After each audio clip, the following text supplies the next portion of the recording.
Hello, and welcome to another Own Your Judaism conversation series. Today, I have a very special guest. I am going to be joined by AJ Dillon, running back on the Green Bay Packers, who is going to talk about his Jewish story, his Jewish journey, life being Jewish amid a busy NFL schedule. And I am thrilled and honored to welcome momentarily AJ to this conversation. First, I want to thank out many co-sponsors who have all helped to make this conversation a possibility. First, to Ramah Sports Academy. RSA is a premier Jewish sports camp on the East Coast. I have had the joy and privilege and pleasure of working there for 2 summers. My son, Matan, has been able to go for 2 summers as well. They opened just a couple of years before the pandemic, and it is a wonderful, wonderful camp. It is a wonderful premier sports academy where you get trained in sports, where you live Judaism every single day. So please check out RSA for your kids or for kids whom you know. Thank you again to Ramah Sports Academy. I would also like to thank Me'ever. Me'ever is a travel agency based on the East Coast, and Me'ever specializes in personalized trips to Israel. It can be for congregations, for camps, for groups of people, for families. Me'ever will work with you to plan a premier, wonderful Israel travel experience. In addition, Me'ever offers educational opportunities before the trip and meaning-making opportunities when you return. So please look at Me'ever. They have incredible, incredible tours. I have looked through their itineraries. I love what they offer. Please check out Me'ever. GoMe'ever.com. I would also like to thank Congregation Knesset Israel in Green Bay, Wisconsin. I've been the rabbi of CCI. In addition to my work with Own Your Judaism, I've been the rabbi of CCI, finishing up my 5th year. It is a wonderful community, full of life, full of smiles, full of joy. And thank you to CCI for co-sponsoring this conversation as well. I would also like to thank 3 friends of mine who have co-sponsored this conversation, going in order in which I have known them. First, Mitch Nellis, aka Thunder. Mitch Thunder Nellis. Mitch and I have been friends since high school here in Milwaukee. His family and my family also continue to live in Milwaukee. Our kids all go to the same Jewish day school in Milwaukee. We go to the same synagogue here in Milwaukee. We've done fantasy football. We've played basketball together. A wonderful, wonderful person. Mitch is also a dedicated, committable, wonderful sports enthusiast and sports broadcaster. You can find him at Thunder MKE, MKE for Milwaukee. On Facebook, on Twitter, he's got his own website. Just Google search Thunder MKE. Follow him everywhere. Anytime that Mitch talks about anything, and certainly about sports, it is always worthwhile listening. Thank you also to Aaron Bodzin. Aaron and I have only known each other about 10 years, and we found each other because I was starting a new fantasy football league. I knew Aaron's wife, and I posted on Facebook looking for people to join the fantasy football league. Aaron's wife, Robin, put me in touch with Aaron. We hit it off right away. We've been league mates in 2 different leagues for 2 years, and more importantly, we have become dear, dear friends as well. One of the wonders for me about fantasy football is more than just a competitive game and a wonderful sport. It's an opportunity to meet people, and Aaron has exemplified just how wonderful meeting new people through something like fantasy football can be. So thank you for your support and co-sponsoring this event, Aaron. Also, Dr. Shara Cherniak. Shara moved to Green Bay just under 2 years ago to teach at the university there, at the University of Green Bay in the education department. She's a congregant at CCI, and she has also been a very quick and frequent supporter and participant in Own Your Judaism programming, attending virtual events in particular over the past couple of years, and being a weekly participant on my Wednesday daytime classes. So a huge thank you to Shara for your friendship, for jumping in with 2 feet, both to the synagogue in Green Bay and also to Own Your Judaism programming.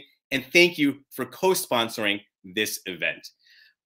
If anyone out there is inspired to to help donate and to help sponsor and co-sponsor conversations like these in the future, please go to my Own Your Judaism website, ownyourjudaism.org. You can find ways to co-sponsor there. Thank you again to RSA, to May Ever, to Congregation Knesset Israel, to Mitch Thunder Nellis, to Aaron Bodson, and to Shara Cherniak. And thank you in advance to AJ Dillon for spending your time with me today. And I am really thrilled and honored to welcome you, AJ, to this Own Your Judaism conversation. So AJ, thank you very, very much for taking the time to be here and to have this conversation with me. How are you doing today? Absolutely. I'm doing well. How about yourself? I am doing great. Thank you. You know, before we get started with the Own Your Judaism conversations, do you mind if I share with you how I became an AJ Dillon fan? Absolutely not. I'd love to hear it. All right. I can tell you the exact date, and it's probably a date you know well. It was on Friday, April 24th, 2020. Right? You're nodding your head. I know you know exactly what happened. Day. Yeah, you know that day very well. So for those of you listening who don't know that date, the day before on Thursday was the first round of the 2020 NFL draft. The Packers made their selection then. And then I was talking to my cousin, Dave Turner, on Friday morning, 12 hours before the draft. And I said to Dave, the Packers are going to pick AJ Dillon with their second round pick. I called you by name. I had watched some of your college tape. I really appreciated your game. So I was pumped. Sure enough, in the second round of the draft, right, picks number 62, you get drafted by the Green Bay Packers. I call up Dave right away. Like, they drafted Dillon. So I've been rooting for you ever since. I heard you give some interviews, and I've always appreciated what you had to say. And I love watching you on the field, too. So even before I knew you were Jewish, I was a huge Dillon fan. I got your jersey. That's the one I wear on game days. Hey, that's awesome, man. I think you're the only person to call that one. Yeah. Yeah. Yeah, that is awesome. Well, I appreciate you being a big fan since the jump. Absolutely. It's been an awesome ride so far, just getting started, but really do appreciate that. It's a great story. Well, thank you. That's awesome. Well, great. So on a personal level, I'm really excited to have the opportunity to talk with you. And on a professional level, again, I really appreciate you giving this time to Own Your Judaism. Likewise. So tell me a little bit about your Jewish journey, please. Yeah, my Jewish journey, I'm from New London, Connecticut. I'm part of the Hendo family. We have the Hendo family picnic every year.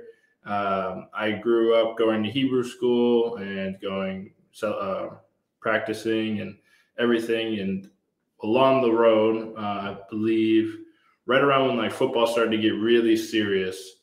So, I'd had to go to camps and I'd have to go to practice every day and then games on the weekend. And it started to become a conflict whether I'm going to Hebrew school or I'm not. And there was like one day I missed a game and then my coaches were upset. And then there was one time I missed going to Hebrew school, and then everybody was all over the place. My grandma was upset. She was like, "What's he doing? He's not taking this serious." And I sat there with my mom and I was like, "I really love to play football. I really do."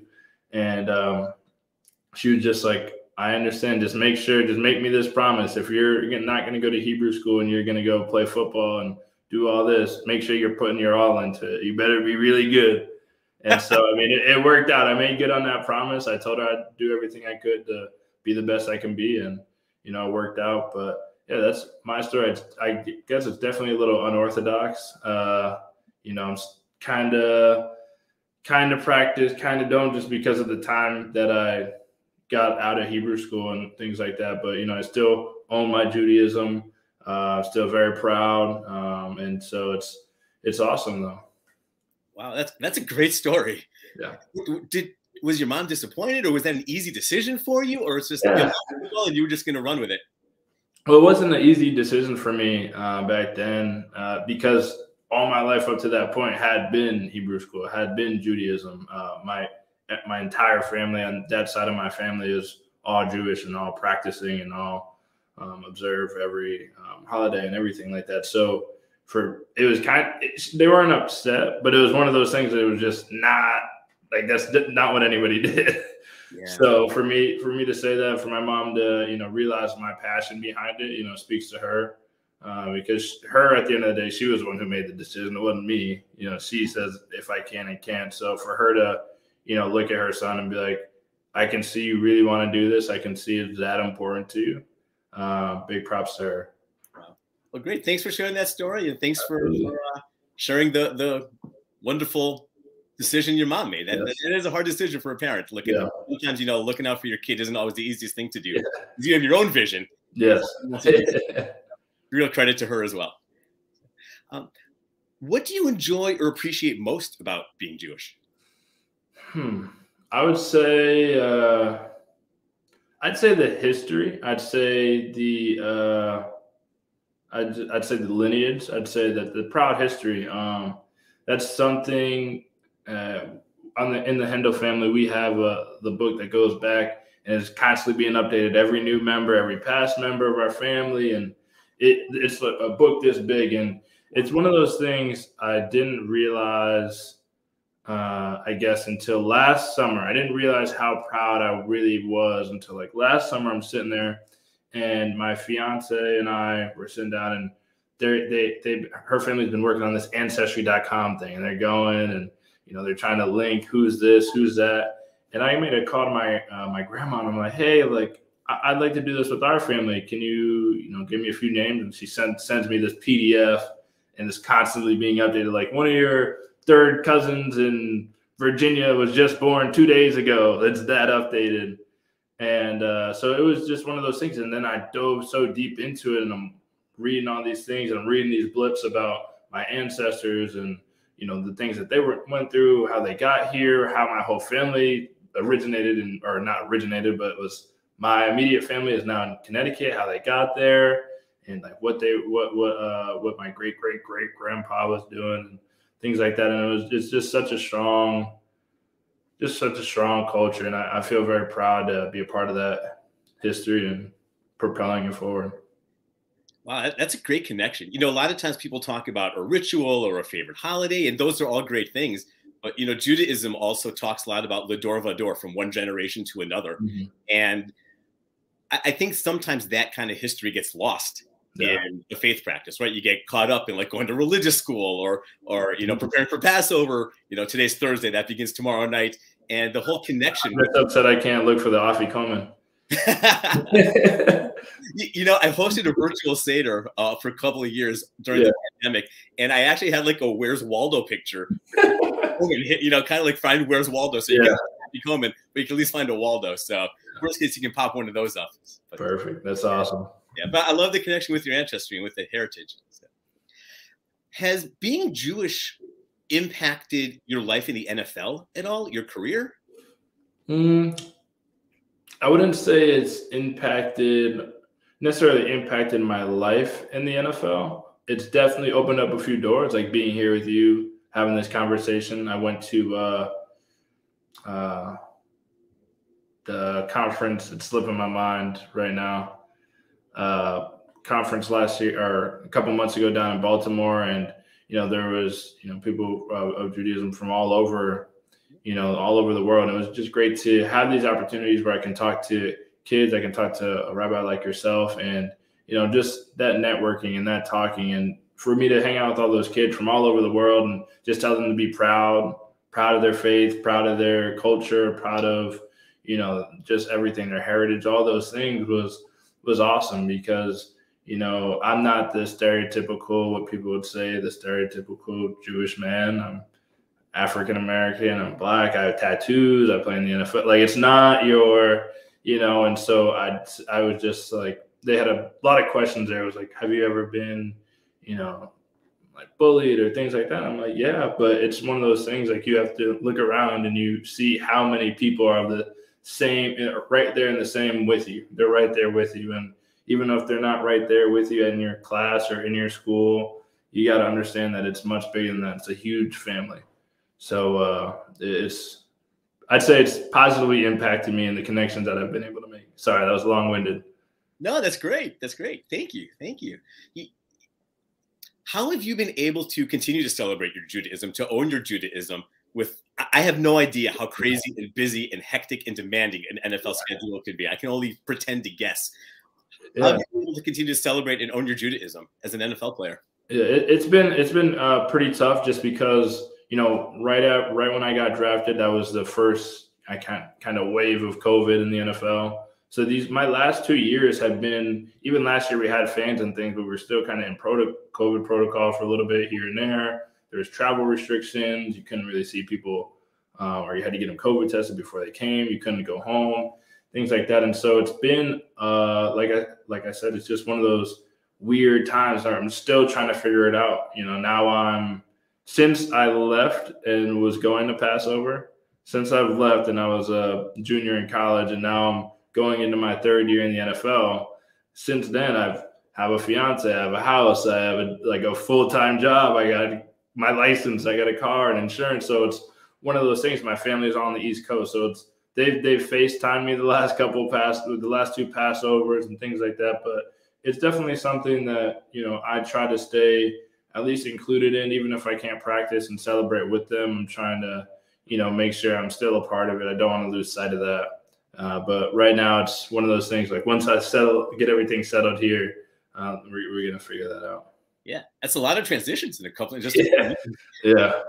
And congratulations on your engagement. Thank you very much. I appreciate it. You're welcome. Do you have a wedding date set? You don't have to share what it is. Yeah, we have a wedding date set. It's coming up soon. It will be before the season. So excellent. Yeah. Congratulations. Thank you. You're welcome. So in terms of, you talked about ancestry as a really strong connection, and that it almost sounds like it took you by surprise when you were talking with your fiance and her ancestry, hearing about yours. Have you found out anything about your ancestors, about a cousin story that stood out? There are so many stories. I think it was just trying to think. One of the things, now this is not going back extremely far. This is maybe three or maybe 4 generations. But one of them is, so my family now is rooted in New London, Connecticut, and this is small scale. It's not like they're moving across the country. But I always knew my great uncle as a guy he has Lee's Toy and Hobby in Connecticut, in Grind, Connecticut, which is a family-owned toy store. I worked at it in high school. That was like stocking the shelves, taking inventory the old-fashioned way, writing each and every single one down, the barcode. There was no scanner. So I'm on the ground, like on this hard tile ground every day, every morning. But it's been in our family forever. And the coolest thing to me was I knew that my grandpa had passed it down to his son, but I didn't know that his father had passed it down to him, and his father before passed it down to him, and the stores changed locations and was all the way back. It started in New Haven, Connecticut, moved to Hartford, and then moved to here. And that's where our whole family has moved essentially with that store.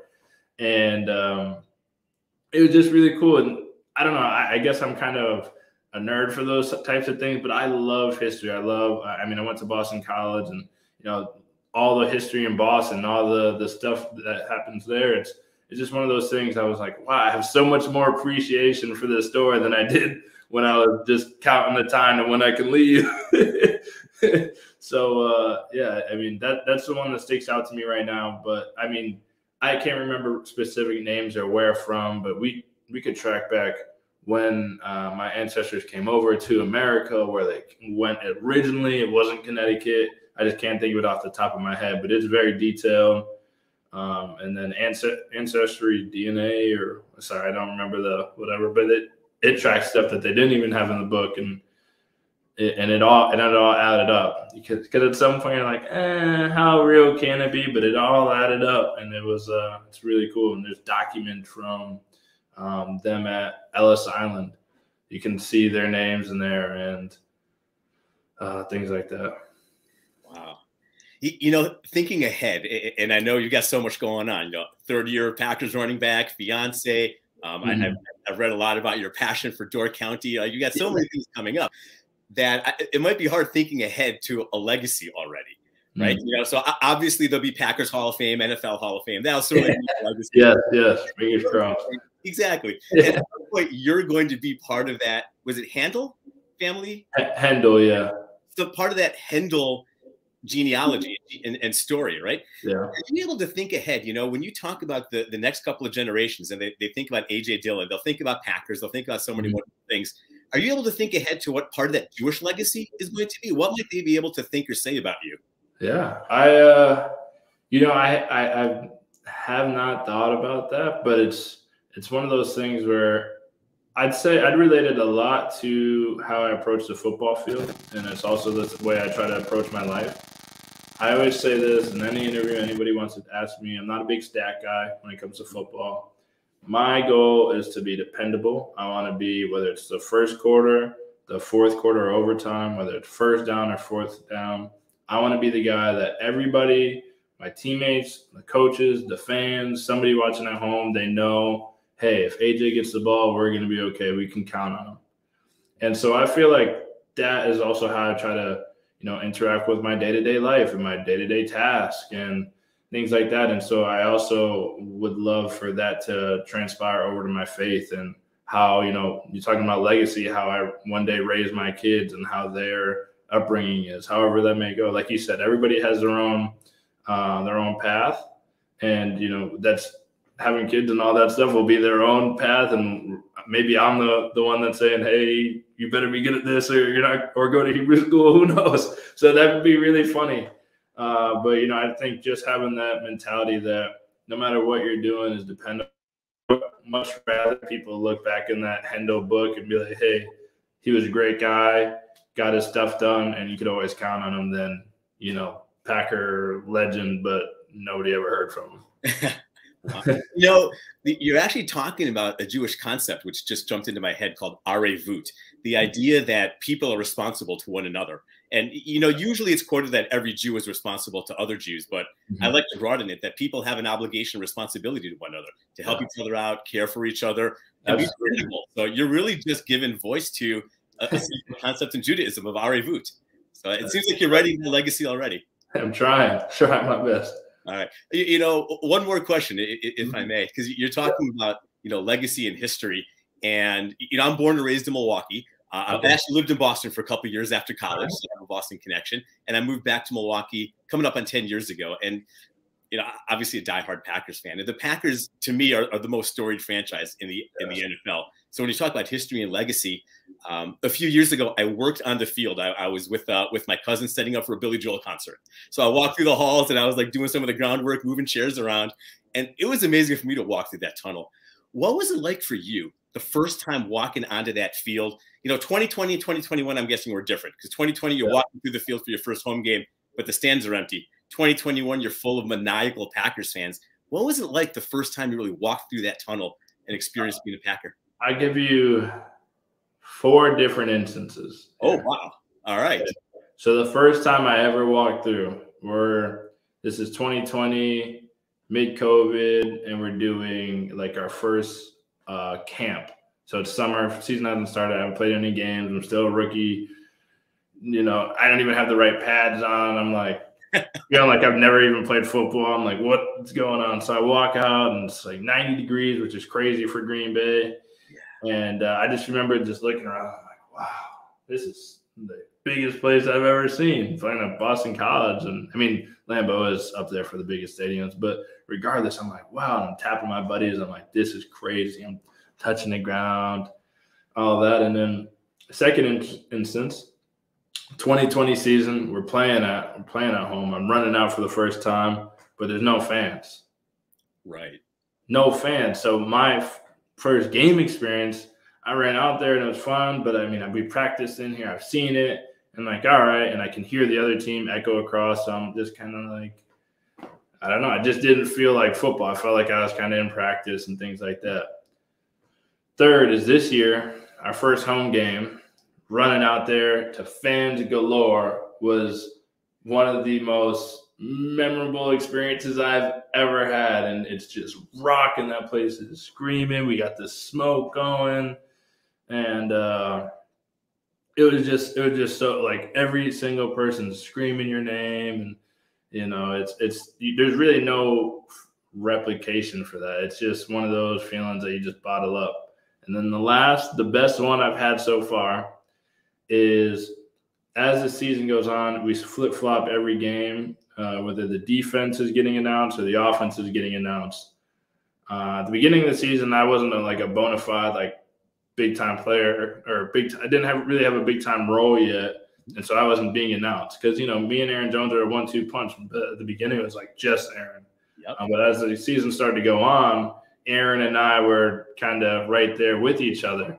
And so I got announced coming out of the tunnel. So I'm waiting there. We have a big Packer G spotlight, and there's smoke. You cannot see out the tunnel. There's smoke going through here, through the tunnel, and you're just sitting there, and you're kind of like by yourself. They'll send one person up, and then they'll be like, "Hey, you come here, stand on the floating or the holographic G." You run out there, you hit they tap you, and as you run out, you hear AJ Dillon, Boston, or whatever, and that place erupts because it's just you. They're cheering just for you, and that was one of those experiences. I came to the sideline afterwards, and you run through, and all your teammates are out there just waiting to like high five you down the line. And I remember after that, I was just sitting there on the side, and I'm like, that was the coolest thing I've ever done in my entire life. Some people have a whole dance. I didn't even know what to do. I just jogged, just taking it all in. But those are my Lambeau tunnel experiences.